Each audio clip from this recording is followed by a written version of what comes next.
大家好，我们是产品生命周期管理的第3小组，我是组员梁元虎，我是硕一的。硕班胡忠明，硕2许丰章，大师汪宇恩。这影片大致上分3个阶段。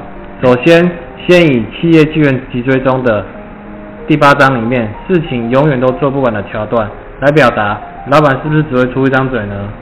那第二段影片则探讨在低人力政策下公司里面常出现的一些问题，以及在这些问题下同学们以职场上的经验来做出一个解套。那第3则影片则是将针对大家所有的影片来做一个总结。大家好，我不是古阿莫，但是我今天要来讲一个上班你很烦，我也很烦，事情永远都做不完啊！看到老板闲没事做，只会讲手机，所以又更烦的一个小故事。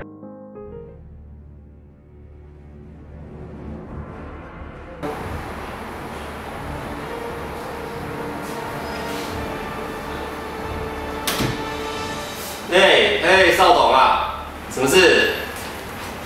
明天晚上要打高尔夫球啊？没问题啊，好，先这样约哦。罗姐，什么事？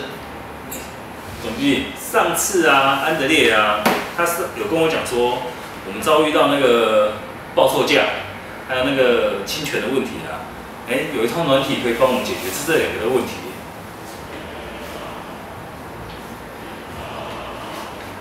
来，你看看我们的产品从概念形成到真正的所谓上市，平均要花6.5个月，这很久那这一份情报也说其他的同业一般推出来，它只需要4个月，太不像话了吧？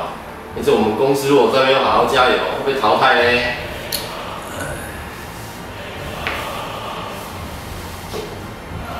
因为我查过了这个产品在制造的时候虽然会有延迟，但是影响其实没有那么大。因为追根究底我觉得这一个 PM 跟研发部要负非常大的责任。他们的表现让我觉得很不开心，很不满意。总经理，在前2次的报告上面，我也提到那个产品还有产品部经理还有那个研发部因为没有系统，所以我有找过几个那个厂处的处长都问过他们问题到底在哪里。那他们谈到这些事情也是忧心忡忡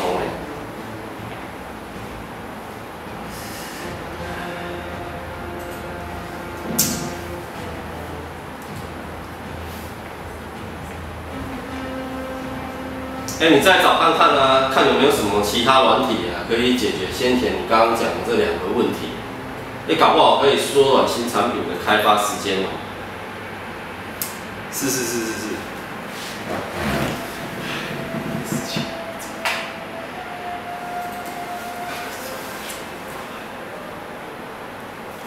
赶快去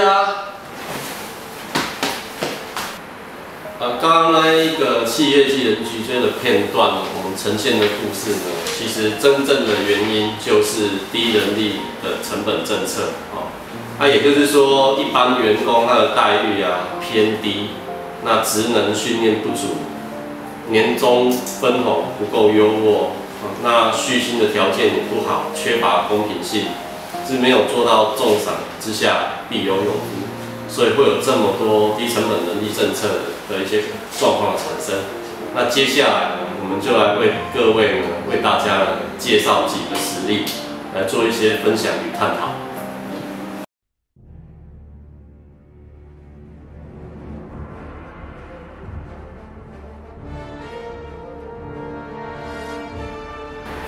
在一次产能提升的会议中，厂长要求工程主管增加机台的 throughput， 以力增加生产速度。公司要求增加产能，我希望你的机台可以去把你的推碳降低，让整个速度可以提升，把产能拉上来。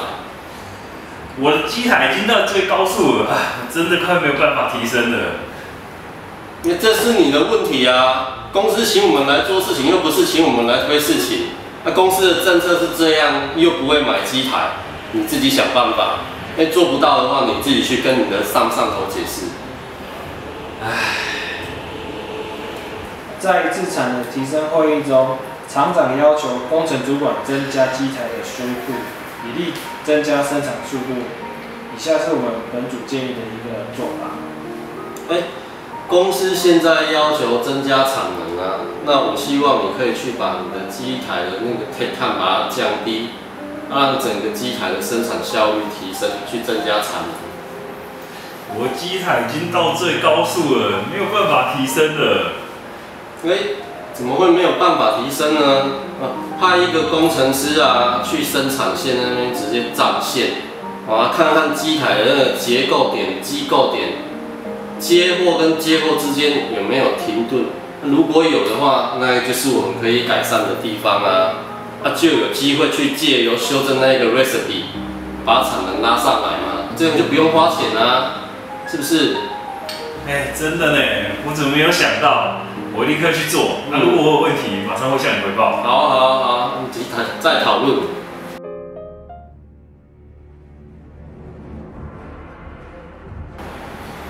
部门中因有人离职，需要引进新人，而出缺的职务位居较重要的排程规划，因此主管要求现有在职的员工去挑战困难度较高的工作，让出简单的工作先给新人接手。小明，那个公司最强的那个小恩说要离职被台积电，他这个工作排程很重要，我希望你可以去接这一个部门的位置，这样它整体运作会比较顺畅。老板，我现在做这个事情，我已经做了很久，而且很厉害了。那新人他就应该多去磨练一下啊，找个新人去那边做，这样子不是比较好吗？可是我们这个部门工作大家很久都没有变动过。那我希望每个人不能安于现状，应该去轮调一下，多学习一些新的东西。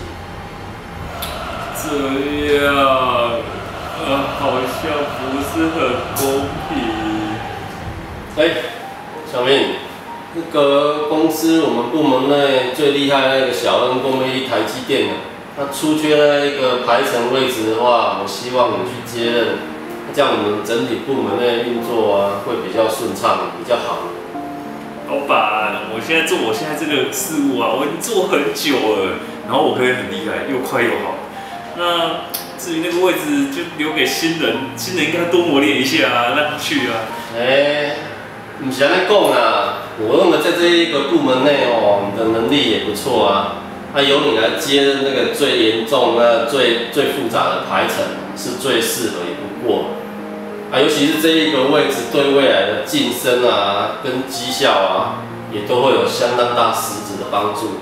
而且你如果做得起来，也可以在这个部门做一个标杆人物，对你将来的发展非常有帮助呢。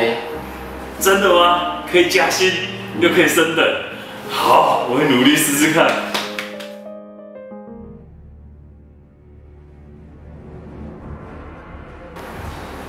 下情无法上达一言堂，老板永远是对的。情境：极乐公司目前工厂城市筛脱碳竞赛，也就是要将产品从原料、半成品到成品依最快的速度产出。但目前实际影响最多的原因，乃在于机台稳定度不佳，常宕机，造成存货天数上升，筛脱碳不好。小明啊，那个公司现在正在从事那个生产竞争啊，你们的部门的目标一直都没有达到哦。主管，请你要看清楚啊，那个机台一直在宕机，然后才会影响生产进度。那制程啊，它常常一直在 rework 或重新再做一次，这个才是主要的原因吧？工程部都已经很努力了，那你现在生产线的人力到底有没有用满啊？有没有 idle 的？线上人员一直跟我讲，那个都是机台的问题，它检验时间测机太长，检验时间过久。他们说他们已经反映很久了，我们是不是应该重视一下，正视这个问题啊？你不要跟我讲这么多啦，反正这指标你给我做出来就对了啦。那个小明啊，现在工厂在生产竞争啊，那你们部门一直都没有达到那个指标哦。主管，请你要看清楚，那个机台一直在宕机，才会影响生产的速度。然后制成中的产品也常常一直在 rework 或者是重新生产，这才是主要的原因吧。而且线上人员啊，反应很久，都是机台的问题才会造成检验时间过长。他已经反应很久，我们是不是应该正视一下？我们应该要利用精实管理精神哦，我们走到现场，实际解决问题。从明天开始开会，直接到现场开，我们把时间花在对的地方，并且看看现场人员的反应如何。没有问题，有厂长也支持，我相信赛博碳一定会开始进步的。因为我提议啊，是不是能针对改善问题的人做出表扬或嘉奖？这样子啊，大家应该会勇于起来反映他的问题。我相信这是一个良好的循环。倾听基层的声音很重要，而且要有回馈，不能因为人少就不改善。这个提议不错，那就这样子办吧。谢谢。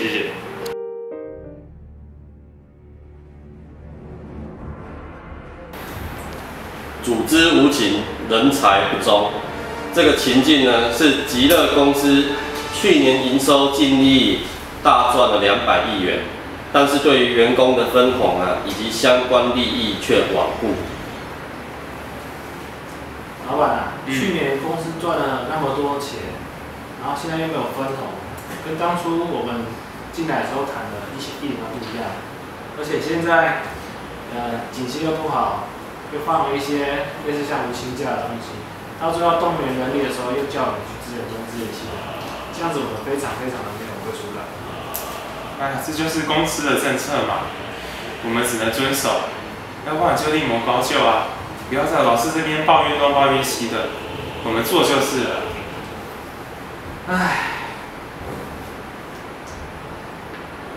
老板，不瞒您说，其实我的学历跟经历也是不错的，那我可能就做这个。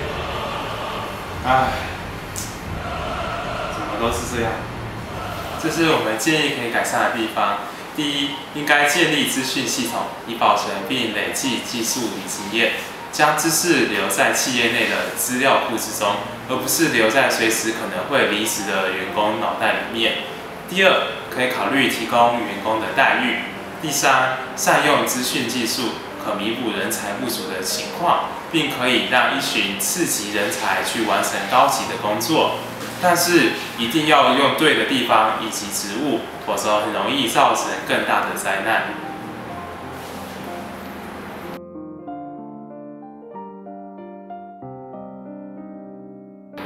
最后呢，我们这一组呢，来为大家做一下结论，针对整个系统跟每一本书啊，来做一下简单的那个心得。那其实整个那个产品生命周期管理，它最主要的3个要素便是人，那资讯科技以及流程实务。那在人的方面，它是连贯的流程跟资讯科技的矩阵。只要人受到良好的激励，在这些地方都可以发挥到比较好的表现。那在资讯科技呢，它算是整个那一个产品生命周期管理的一个促进器。那在一开始，如果就把人跟那一个流程实务考虑进来这个资讯科技里面的话，就会运用的相当好。那在流程实务方面呢，只要在操作啊，人可以。它这个流程实务的操作里面，可以让人去达到一个良好的互动与沟通。那这一些互动与沟通，如果是做得很良好，然后又受到激励的话，那这一个产品生命周期管理整个系统便容易获得整个一个比较大的成功。那我讲讲我这学期学到，就是最有感觉的。反正最有感觉就是一开始我们在看那个东西的故事它里面有劈头讲那个经济的成长。我的想法就觉得，我自己的感觉经济成长是不是真的有必要？像我们一生其实很努力在工作，然后其实我们工作的目的无非是想要更好的生活。但是工作之后，你现在回头想想，你是不是真的拥有更美好的生活？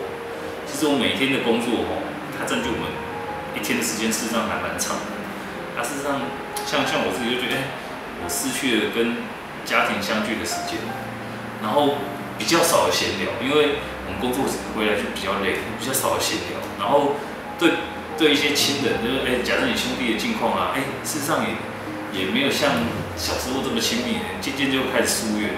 那对于你自己，我少了放空的时间。以前我可能当学生的时候很容易放空，现在没什么时间放空了。然后你对物质的欲望啊，真的是书上有讲，东西能用就好。他也看得出老东西事实上有它的价值。想想看这个真的还蛮合理的。你想想一个包包，它就是一个包包，你真的有差到我要多买一个包包，那东西能用就好。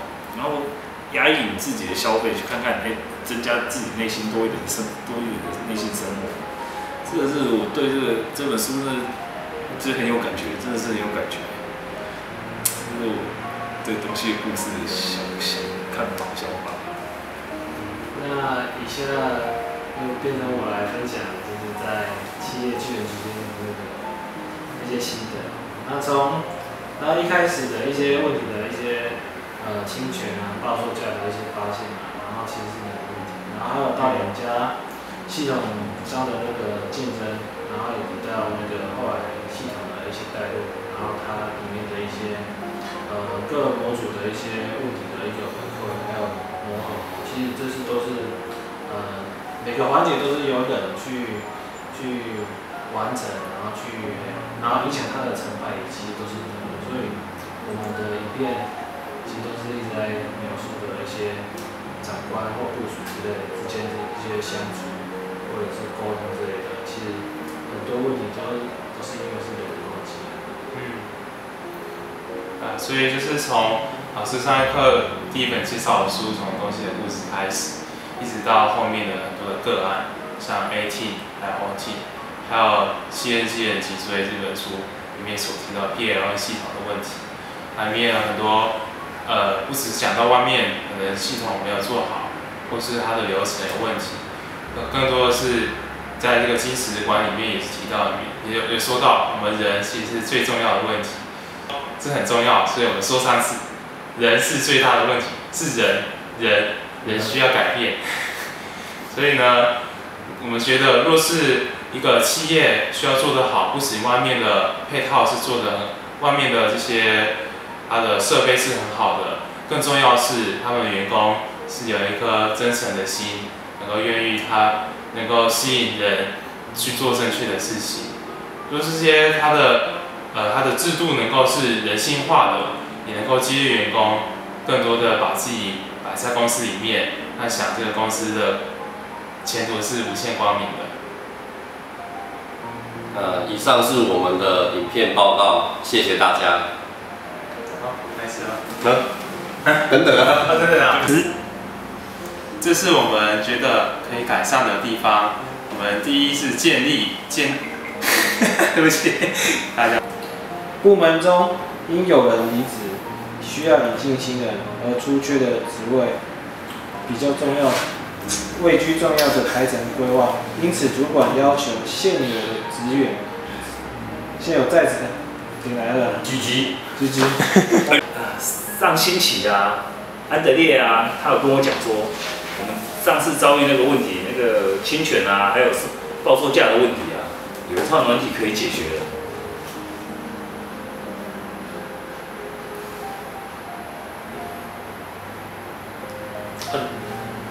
你要那个啊，我每次都这样讲去赞美的话会死。没有，这是心理嘀咕吗？那你可以讲，你可以就撇破头。我有啊，我撇过去啊。你刚刚你可以撇过去，我是这样，要赞美。好，说完。我刚才我撇。